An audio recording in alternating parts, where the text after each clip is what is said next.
Hi friends, government of Tamil Nadu teachers recruitment board ने 73 subjects में 2340 vacancies declare की है।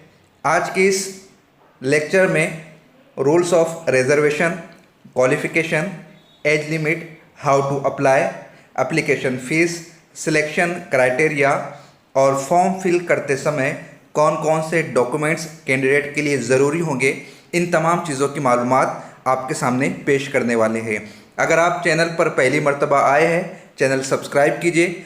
ऑलरेडी सब्सक्राइब्ड है तो वीडियो को लाइक करें और शेयर करें। आइए स्टार्ट करते हैं आज का लेक्चर, जो कि बेस्ड है 2340 वैकेंसीज़ के हवाले से। जी हाँ, गवर्नमेंट ऑफ तमिलनाडु ने ये वैकेंसीज़ डिक्लेयर की है। आप अपनी स्क्रीन पर देख सकते हो कि कितना बेहतर पे स्केल कैंडिडेट को मिलने वाला है। इम्पॉर्टेंट डेट्स की अगर बात कर ली जाए तो डेट ऑफ नोटिफिकेशन ये 28 अगस्त 2019 है और एप्लीकेशन जो कि ऑनलाइन मोड है, ऑनलाइन बेस्ड है, वो 4 सितंबर से शुरू हो चुका है, यानी आज का सेकंड डे है।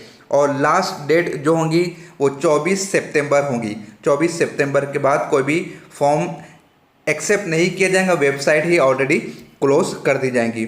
और डेट ऑफ सर्टिफिकेट वेरिफिकेशन और इंटरव्यू ये अभी अनाउंस नहीं की गई है। फॉर्म फिल होने के समय के बाद में ऑफिशियल वेबसाइट पर इसकी मालूमात दी जाने वाली है।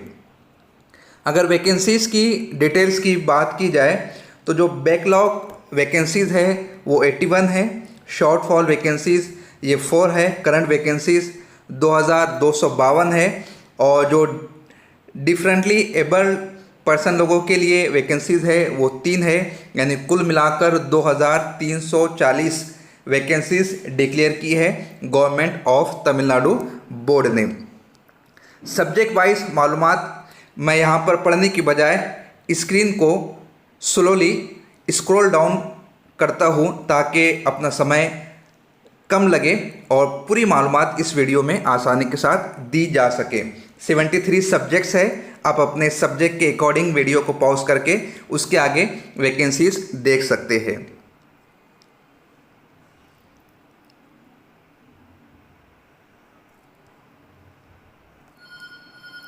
देखिए, इंग्लिश में सबसे ज़्यादा वैकेंसीज़ यहाँ पर नज़र आ रही है।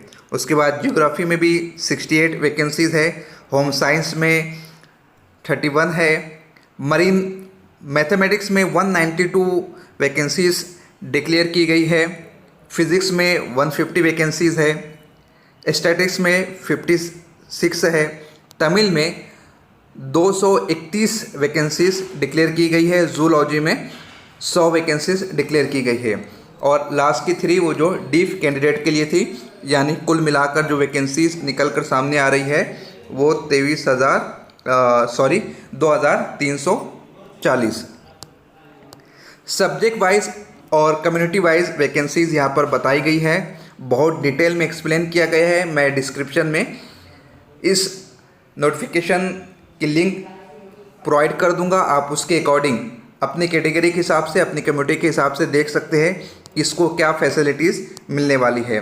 शॉर्ट फॉल वैकेंसीज़ की डिटेल भी आप स्क्रीन पर देख सकते हो, करंट वैकेंसीज़ की डिटेल्स भी आप देख सकते हो।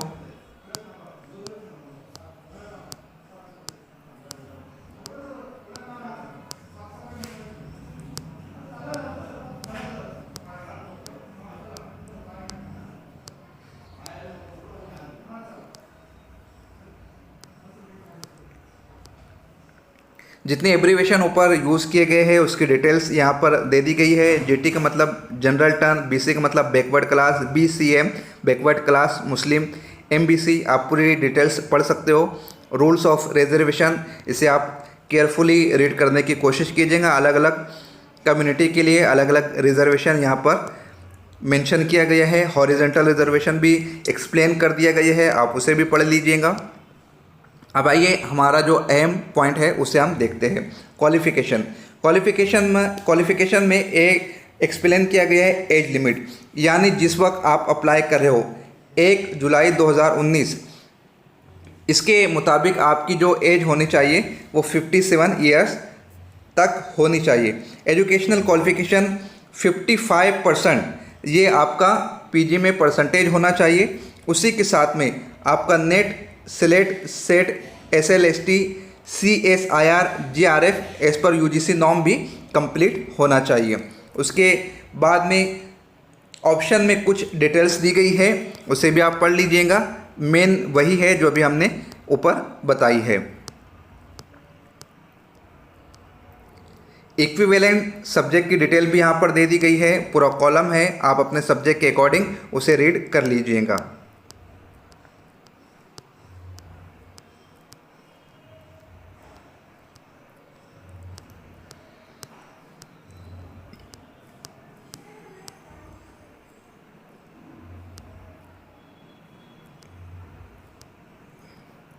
थर्टी 33 पेजेस का ये प्रोस्पेक्टस है, आप अपने सब्जेक्ट के अकॉर्डिंग सही तौर पर उसको रीड कर लीजिए। कम्युनिटी सर्टिफिकेट जो कि आपको फॉर्म फिल करते समय लगने वाला है, उसके हवाले से यहाँ पर मालूमात दे दी गई है। ये वीडियो बनाने का हमारा जो मेन मोटो था, इस वैकेंसी के लिए हम कैसे अप्लाई करें, आइए उसे देख लेते हैं। How to apply. सबसे पहले स्टूडेंट्स तमाम टर्म्स एंड कंडीशन पढ़ लें। इस वेबसाइट पर स्टूडेंट को विजिट करना होगा www.trb.tn.nic.in। इस पर विजिट करने के बाद यहाँ पर बताया गया है कि हर कैंडिडेट को अपना पर्सनल ईमेल आईडी और मोबाइल नंबर ये मैंडेटरी है रजिस्ट्रेशन के लिए।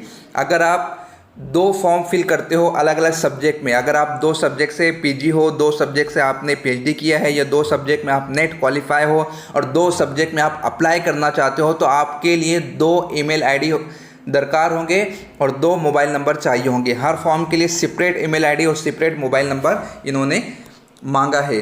कैंडिडेट फॉर्म फिल करते समय फिर प्रॉब्लम का शिकार होते हैं कि सेकंड फॉर्म हमारा फिल नहीं हो रहा है, इसलिए उन्होंने पहले ही वाजे कर दिया कि आपके पास 2 ईमेल आईडी और 2 मोबाइल नंबर चाहिए।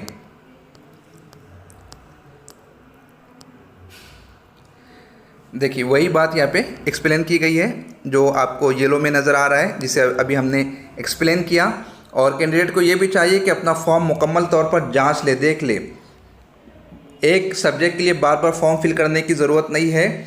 अगर डिफेक्टिव एप्लीकेशन उन्हें नज़र आता है तो ऐसे एप्लीकेशन को रिजेक्ट कर दिया जाएगा। इसलिए फाइनल सबमिशन से पहले ईच एंड एवरी कॉलम को आप बेहतर तरीके से देखने की कोशिश करें। एप्लीकेशन फ़ीस जो उन्होंने बताई है वो ओपन कैंडिडेट के लिए 600 रुपया है, चाहे वो ओबीसी हो या अदर कैटेगरी जो ऊपर मेंशन की गई है। इसके अलावा SC ST और डिफरेंटली एबल कैंडिडेट के लिए 300 रुपये फ़ी रखी गई है। मोटा मोटा आप ये समझ लीजिए जनरल के लिए 600 है और SC ST और PWD कैंडिडेट के लिए 300 रुपये फ़ी रखी गई है। पेमेंट ऑफ फ़ी ये भी उन्होंने बेहतर तरीके से मेंशन कर दिया है कि सिर्फ ऑनलाइन मोड पर ही पेमेंट होंगी। उसके अलावा ऑफलाइन मोड पर चाहे आप DD बनाकर भेजो या पोस्टल ऑर्डर भेजो, वो काबिल कबूल नहीं होंगी, वो एक्सेप्ट नहीं की जाएंगी।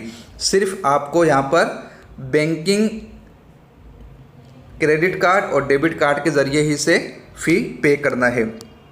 लास्ट डेट ऑफ सबमिशन ये हमने पहले ही ऊपर बता दिया है कि 24 सितंबर को शाम में 5 बजे तक वेबसाइट ओपन रहेंगी। उसके बाद लिंक जो है वो डिसेबल कर दी जाएंगी।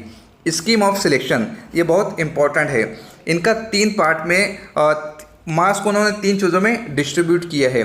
सबसे पहला उन्होंने रखा है टीचिंग एक्सपीरियंस। टीचिंग एक्सपीरियंस जो चाहिए उन यूनिवर्सिटीज़ में, गवर्नमेंट एडेड कॉलेज में, under approved post of self financing college, ये डिटेल से यहाँ पर दी गई है। उसके लिए 15 मार्क्स का वेटेज तमिलनाडु बोर्ड ने रखा है। उसके बाद 9 मार्क्स जो होंगी वो क्वालिफिकेशन पे होंगी। जैसे अगर सेम सब्जेक्ट में PhD है तो उसे 9 मार्क्स मिल जाएंगी। अगर सेम सब्जेक्ट में MPhil है स्लेट नेट सेट के साथ में तो 6 मार्क्स मिल जाएंगी। और PG के साथ में सिर्फ स्लेट है, नेट है, सेट है, यानी PhD नहीं है, MPhil नहीं है तो 5 मार्क्स मिलेंगी। उसके बाद इंटरव्यू लिया जाएगा 10 मार्क्स के लिए। कुल मिलाकर 34 मार्क्स का ये सिलेक्शन क्राइटेरिया का एक अहम स्टेज है। फिर 34 मार्क्स में से मेरिट लिस्ट लगेंगी। ऊपर के जो टॉपर्स हैं उन्हें बाद में लिस्ट के ज़रिए से बता दिया जाएगा कि किसका सिलेक्शन हुआ है, किसका नहीं हुआ है। सिलेक्शन स्टेज क्या है? सबसे पहले आपने जो फॉर्म में सर्टिफिकेट्स बताए हैं, चाहे वो कम्युनिटी सर्टिफिकेट हो, चाहे वो एक्सपीरियंस सर्टिफिकेट हो, चाहे वो नेट सेट के हो, पीजी के मार्क्स के हो, डिफरेंटली एबल हो, या फिर आपने जो ओबीसी वगैरह के कैटेगरी के सर्टिफिकेट बताए हैं उसका वेरिफिकेशन किया जाएगा। वेरिफिकेशन के बाद सेकंड स्टेज होगी इंटरव्यू की। इंटरव्यू में 10 मार्क्स रखी गई है हर सब्जेक्ट के लिए। उसके बाद फिर फाइनल लिस्ट डिक्लेयर की जाएंगी। यहाँ पर तमिलनाडु बोर्ड ने पहले ही मेंशन कर दिया है कि कैंडिडेट को टीएडीए नहीं दिया जाएगा, कैंडिडेट अपने सेल्फ खर्चे से वहाँ पर आइए। यहाँ पर एक्सपीरियंस सर्टिफिकेट के हवाले से उन्होंने कहा है कि जो फुल टाइम पीएचडी होल्डर है उनका एक्सपीरियंस सर्टिफिकेट अप्रूव नहीं होगा। जब वो फुल टाइम पीएचडी कर रहे हैं तो फिर एक्सपीरियंस किस तरह ले सकते हैं? उनका पूरा टाइम तो पीएचडी के रिसर्च वर्क में जा रहा है, और अगर पार्ट टाइम है तो उनका एक्सपीरियंस सर्टिफिकेट एक्सेप्टेबल होगा। और अगर कोई एक्सपीरियंस सर्टिफिकेट ऐसा फराहम करता है जो कि इलीगल हो तो क्रिमिनल एक्शन भी उसके अगेंस्ट में लिया जाएगा, उनका फॉर्म भी रिजेक्ट कर दिया जाएगा, और हायर अथॉरिटीज़ को ये सहूलत दरकार होंगी कि उस कैंडिडेट के खिलाफ वो एक्शन ले। मिनिमम मार्क्स वही बता दी गई है, 55% पीजी में चाहिए। पीजी होल्डर नेट सेट की आप उसे और बेहतर तरीके से पढ़ लीजिएगा जब आप फॉर्म फिल करने के लिए बैठोगे। जनरल इन्फॉर्मेशन की बात कर ली जाए तो आपके फ़ोटो की जो साइज़ है वो 20 to 60 के भी चाहिए, और जो सिग्नेचर की साइज़ है वो 10 to 30 के भी होनी चाहिए। फॉर्म फिल करते समय आपको कौन कौन से डॉक्यूमेंट्स ज़रूरी होंगे उसे भी आप देख लीजिए। SSLC मार्कशीट होंगी, +2 marksheet, degree certificate, PG degree certificate जिसे आम जबान में आप ये समझ लीजिए 10वीं का चाहिए, 12वीं का चाहिए, BA BSc BCom का चाहिए, पीजी MA MSc MCom का चाहिए, पीजी कंसोलिडेटेड मार्कशीट चाहिए, नेट सेट सर्टिफिकेट चाहिए, या फिर MPhil डिग्री अगर आपने कर रखी है तो उसका सर्टिफिकेट आपके पास होना चाहिए, PhD का सर्टिफिकेट होना चाहिए, एक्सपीरियंस सर्टिफिकेट होना चाहिए, कम्युनिटी सर्टिफिकेट होना चाहिए, और proof for claiming Tamil medium reservation PSTM जो कि ऊपर बताया गया था, आप उस एब्रीवेशन को भी पढ़ लीजिएगा। और सर्टिफिकेट की जो साइज़ चाहिए वो 60 to 120 KB के दरमियान में चाहिए। Valid mobile number, valid email ID चाहिए। अगर आपका बहुत पुराना ईमेल आईडी जिसको आप यूज़ नहीं करते तो आप उसे रीचेक कर लीजिएगा, उसके बाद ही ईमेल आईडी को फॉर्म में फिल कीजिएगा। तो ये 33 पेजेस की मालूमात थी जिसे हमने नूर एकेडमी यूट्यूब चैनल के मीडियम से आपके सामने पेश किया है। चैनल को सब्सक्राइब करें, वीडियो को लाइक करें, शेयर करें, दूसरों तक पहुंचाने की कोशिश करें ताकि मैक्सिमम स्टूडेंट इस फॉर्म को फिल कर सके।